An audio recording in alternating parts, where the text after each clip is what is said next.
Hello everybody, my name is Arjan Dijk and I'm Director of Marketing at Google. And as you probably can tell from my accent and my name, I'm not British, I'm Dutch actually, but have been living in London for 8 years. And as I said, I'm Director of Marketing at Google. What do I do? And what I do really is help companies attract more customers and especially see how they can improve their performance both online and offline. And as you know, there are really challenging economic times ahead of us, and we thought maybe if we theme this next 30 minutes a little bit around the theme of speeding up and a slowdown, what can we do really to become more effective in times that are a little bit more difficult? But to kick off with something a bit lighthearted, Eurovision, I'm not sure if it's top of mind for you, and I know in the audience we have a couple of people representing British culture. I think we have the Royal Albert Hall and we have the British Council, so I'm not sure what you think about the British entry, but by using Google Insights for search, we actually are predicting more or less who will win. And if you look now, it's Alexander Rybak, if you can read it, he's Norwegian, but and the second one is Turkish. And by using Google Insights for search, we can look at the search volume across Europe and really say, okay, these are the artists that are looked for the most. Of course, on the evening itself, you know the system, I think there's a jury, it's all block voting and whatever, but at least, we know a little bit what the popular vote will be. I will talk a little bit later about Google Insights for search and how it can help you, because of course this is a frivolous example, but I hope you'll get understanding of it. Anyway, tough times, uncharted waters, and the economy -4%, I think. Retail in general, I think -0.5%, -1%. The good news though is that online is expected to grow around 30%. So in that sense, I think there's a great opportunity for us to take advantage of. And I'm personally a little bit bored already with doom and gloom, so this, I won't spend any time on that. It will really be more talking about the opportunity. Looking at the high street, nothing new there either. I had an American colleague visiting, a couple of months ago, and he said, "Oh my God, walking in Oxford Street, it's only sales." So you only see that what retailers are doing at the moment is sales, sales, sales. But what I said already, the online economy continues to grow. And I'm not going to state all these facts, but just, a question to the audience. If you look at every pound that is spent, what percentage is spent online in retail, do you think, if you have to make an estimation? And it's a little bit there, if you look at the coin, but, it might not be the right representation. What do you think? 15? Anybody else? 12.5. Yeah. So 12.6. Well, it's actually 17%. So 2008 numbers is 17%.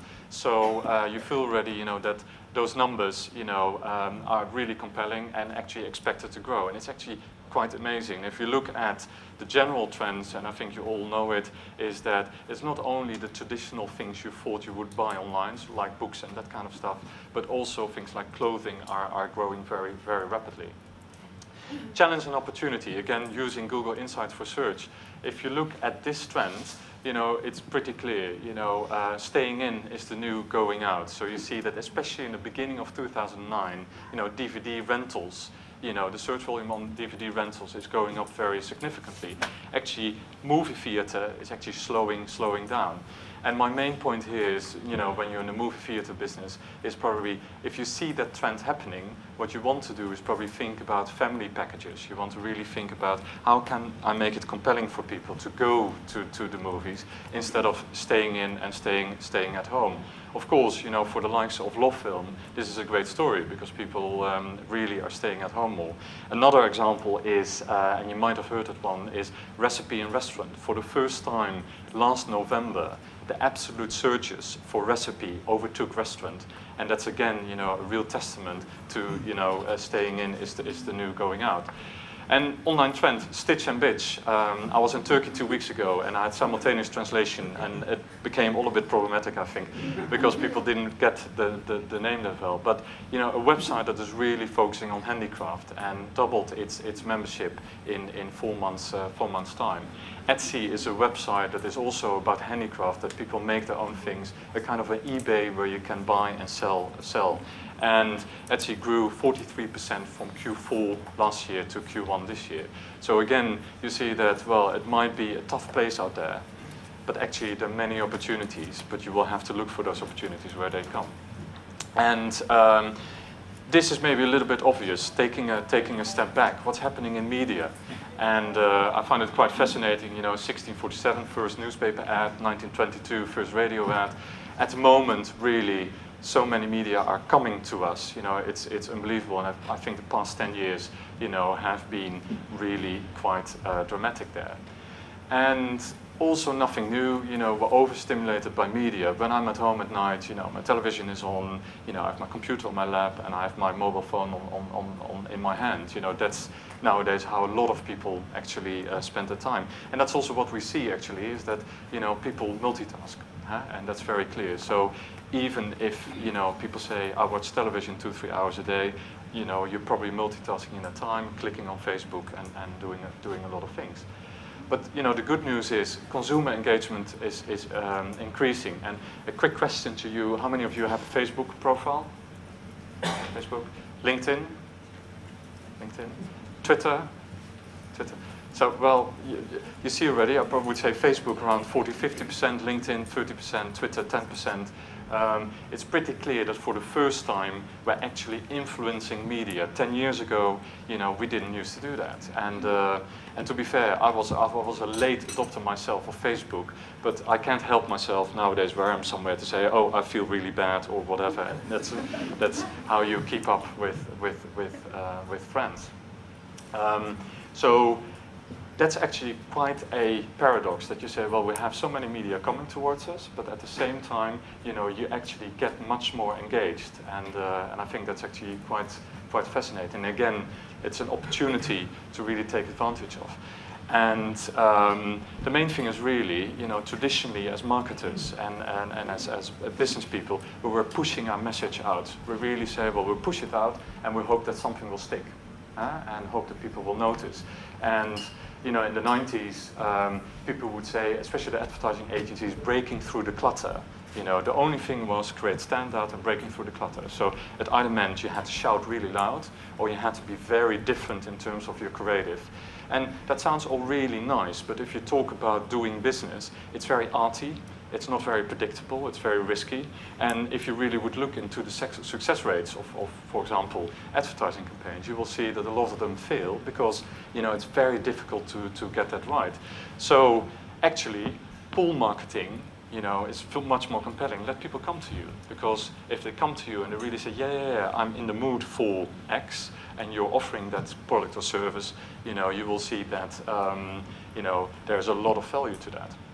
So the new 5 rules of marketing, and these are not official Google rules, these are Google rules that I've come up with, in the sense that, you know, these are things that are very relevant in, you know, the current economic context and in when we want to speed up and slow down. And the 5 new rules is really be relevant, you know, be flexible, be data-driven, be cost-effective, and speed up. And I will quickly talk you through each element of this. Be relevant, I think, is very, very logical. You know, when you're looking for an orange pebble, you know, don't offer a gray pebble. You know, it's a bit of an obvious one. But the interesting thing is that, you know, how people, you know, think and act nowadays is that a lot of people use search as their primary entry into the online world. And if you look at these numbers, I think they're pretty compelling. With, you know, 2.6 billion searches worldwide per day, 81% of internet users enter websites via a search engine, and 29% looks at search engine as first point of information.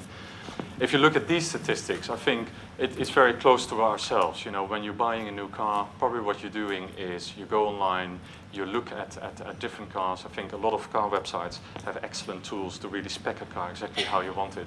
But even things like a digital camera, you will look at, you know, the different models there.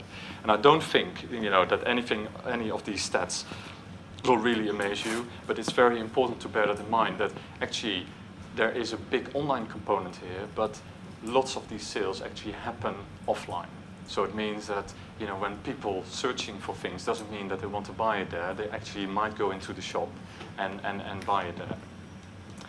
And that is actually the main story here, is that, you know, in the middle of it is really search, and then offline, online really work together can work together in a very good way. And I'll give you a couple of examples.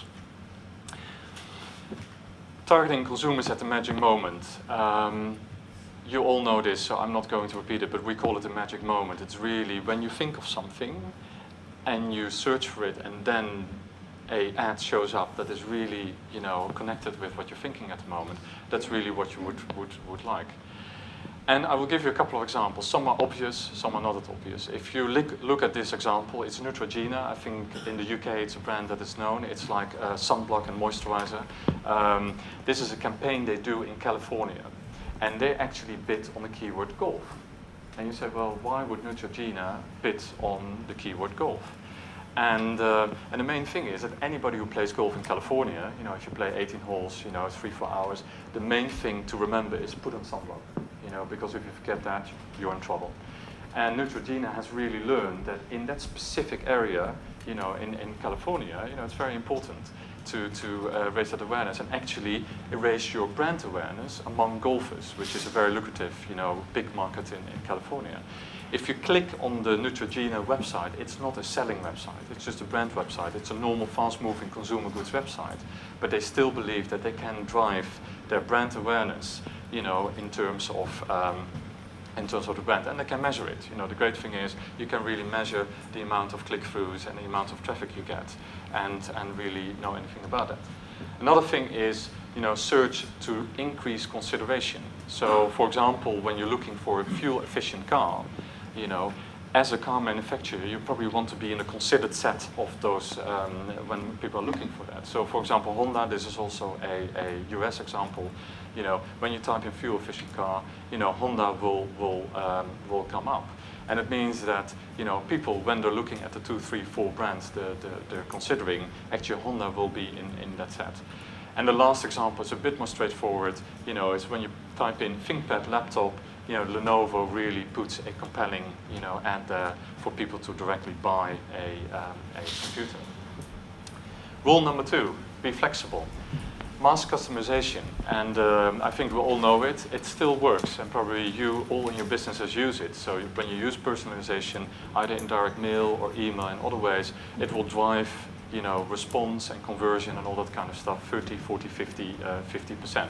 And we all know it. And, you know, if you get letters in the mailbox yourself, you know that your name there is a very powerful icon, because since you were 0, you know, your name is engraved in your brain and it still works. And we, of course, all know that a big database is responsible for that and doing that, but it's still effective.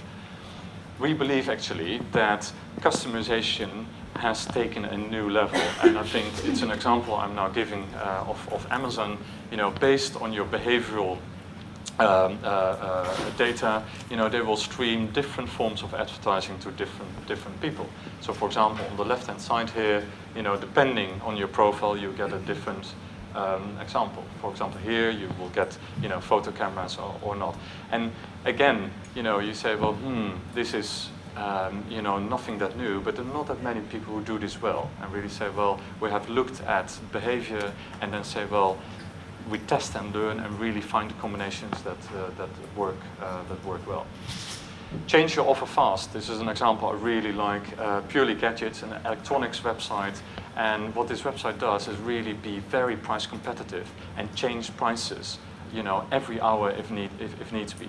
And also this website has a team in Hong Kong that makes sure that overnight prices are updated. So, for example, there's a laptop here for £304.95, and then actually a little bit later in the day, you know, it's priced cheaper because, you know, that's their main claim, that they want to be the cheapest. And again, online is really the first medium where you can do these things, that you can be very flexible in terms of your pricing. And this one is also very important when you talk about offline. So different messaging. If you want to test different messaging in, you know, other media, it's actually quite difficult. You know, it takes a long time. It's not that flexible. Here, for example, you can test 3 different messages. You know, new cars with high, you know, miles per gallon. American example: fuel-efficient driving and fuel-efficient cars. If you look at the click-through rates of these different ads, they are very different. And again, if you're spending, you know, money online, and if you want to drive your business performance, you know, the difference between 1.9 and 5.2 is very significant. So of the 100 people that have seen this ad, actually 5.2 people will have clicked on that ad. And I think the main insight for me is that you can really test messages online that you can take offline. So it means that if you're doing a print campaign in papers or in magazines, you can test headlines and say, well, we know that this headline works, and actually otherwise you would be a bit in the dark, because testing in print is actually not that easy. The same for, you know, sales promotion or main messages in your store. You know, these are things you can test online and then bring to the offline world. Optimize page layout, and I know that I'm at a disadvantage here because I know that there are a couple of shoe retailers here. So this is really a question for you. You know, which layout converts better? So we have A, B, and C.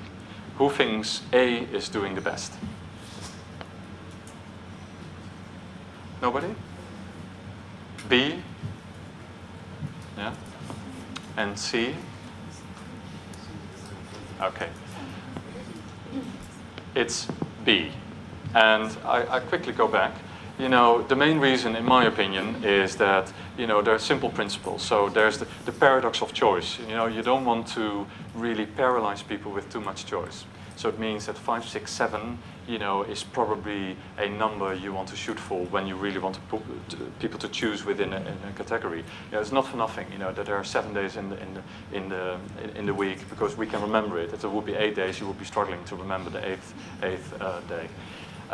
C. Very clear, using pictures. Be very careful with that. You know, very right brain, very engaging. People love to look at people. So it means that you start engaging with the funky guy on the right instead of looking at the shoe. And you're in the shoe business. You want to sell shoes. So, you know, for me, it was personally quite easy to say, well, very clear that, you know, B is doing better. And again, if you're spending a significant amount of money on attracting people online, you know, 10% improvement in conversion is obviously, you know, very, very key. Test and learn and get results.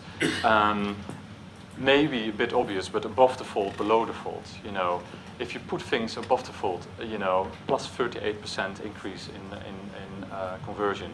A new creative, plus 35%. And total, this drives 89%.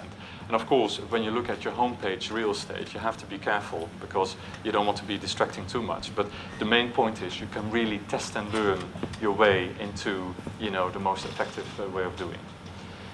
Then rule number 3, and don't worry, there are only two more to go. So be data driven.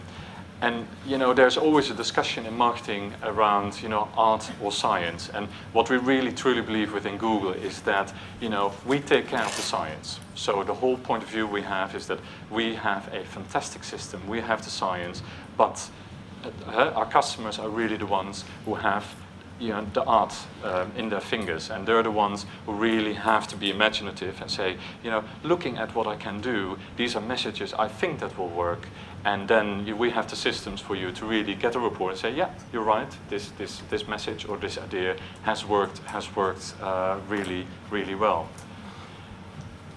And I think this again is, you know, obvious, but a lot of people don't always necessarily think about it. People sometimes think about online as always, you know, success metric is always driving sales. And that's not necessarily the case. You know, it depends very much on your objectives. For example, Neutrogena, you know, their success metrics are very different than, for example, a shoe retailer who will have, you know, offline sales and online sales. So branding, you know, is something that most people not necessarily always associate with search engine marketing. And I hope that my golf example has given you a bit of a flavor of how you can use actually search engine marketing to drive, you know, your brand. Generate leads and identify prospects. And I think that's a key thing too, is that actually you have people who are leads coming to your website. They are in the mindset of, you know, the things that you are offering. So that's great. And then of course, you know, very importantly, generate sales and acquire new customers. And you know, some of you might have seen these reports. The interesting thing is this is a company that bids on used cars. So the key terms used cars. And what you see is, and you know, it's a little bit obvious, but that at lunchtime, you know, the amount of searches go up dramatically. And actually your click-through rates also improve dramatically. So the conclusion is, you know, people are looking for a used car. They use their lunch break actually to look at that. So it means that if you're in the used car business, you better, you know, think about that and, you know, adjust your campaigns to reflect that people are actually looking for you during lunch hours and probably not at 3 in the morning. Then also, this is an example of Google Analytics. This is our own store, you know, where we can buy T-shirts and backpacks and all that kind of stuff. And we monitor, of course, also, you know, Google Analytics. And you see, for example, Google Merchandise has a much better conversion rate than, for example, you know, Google Games or that kind of stuff. So it means that you can really start optimizing, you know, keywords on the basis of which keywords convert better. And for those of you who use Google Analytics, which is a free tool, you know, and connect it with your AdWords account, you will see exactly this happening. Then be cost effective. Regional and local targeting, and that's something when I speak with people in business, what a lot of people don't always say. A lot of people will say, well, you know, I have a regional focus, so this online thing, you know, I can't go national. And actually, in the UK specifically, you know, regional and local targeting is very strong. So there's some countries in the world where, you know, it's a little bit more difficult because of IP address allocations. Actually, in the UK, it's pretty good. So even if you run a very small store, you can really target quite precisely the area you want to go after. And if you work, and I saw on the guest list that we have a couple of recruitment companies, also you really have to give a lot of thought of, you know, who do you want to target? For example, if you're a recruitment company in Leeds, are you focusing purely on Leeds, or are you saying, well, you know, actually I should expand myself to the whole of the UK because people are looking for a job in Leeds. You know, I probably want to show up in that area. So again, you can apply a lot of science here. Also, language targeting. You know, so when people look for a certain product in a certain language, you can really adjust that, as you will know. And then, you know, a very obvious example, now be relevant and be cost effective, maximize your conversion rate. So if I'm looking for a Canon EOS 450D, you better make sure that on your website, you know, those keywords are linked with the right page, you know, so that people don't have to click through, you know, an endless website. And I think we all have been there ourselves. You know, that sometimes you look for something and then you first have to sign up and you need to do this and you need to do that. So, well, you know what, I'm really, frankly, not interested. So this is a good example of how you can drive, you know, strong conversion. And, you know, again, it might feel a bit obvious, but again, you have to give it quite some thought and to do that. And I think this is really the cycle, that if you really start thinking cleverly and start tracking stuff, you can really drive your performance very, very clearly, and you can drive a very positive investment. And I think my lesson is, and I've worked a long time in marketing, is that tracking is so important that you know what you're doing. So when you spend money and you know what the money is generating, it's actually the best thing possible because you can optimize and you can improve. And normally, generally, my experience is you can always improve with at least 20–30%. You know, it's always possible. And the mindset of continuous improvement, I think, is very strong. Then my last rule, and I will stop talking, and we have some time for some questions. Speed up. You know, be very. You know, it's difficult times. And there's one example I want to share with you, and you might have read about it. A couple of months ago, we had a Gmail fail. So it meant that, you know, our product Gmail wasn't working. Also, the corporate product wasn't working. So suddenly at the office, for 1 hour and a half, we said, what the heck am I doing? My email is not working. Fortunately, almost never happens, so I'm really pleased with that. But what you saw that immediately, you know, a couple of companies started bidding on Gmail. And so you see the AdWords, you know, reliable email hosting and mail not working. And you can say, well, as Google, we might not be that happy with it. Actually, I'm delighted with it because it shows that there is a huge opportunity always, every day there, as long as you're very flexible and agile. So to really conclude, you know, the 5 new rules of marketing. I hope I've given you a little bit of flavor. You know, of course, there's much more I could have shared with you.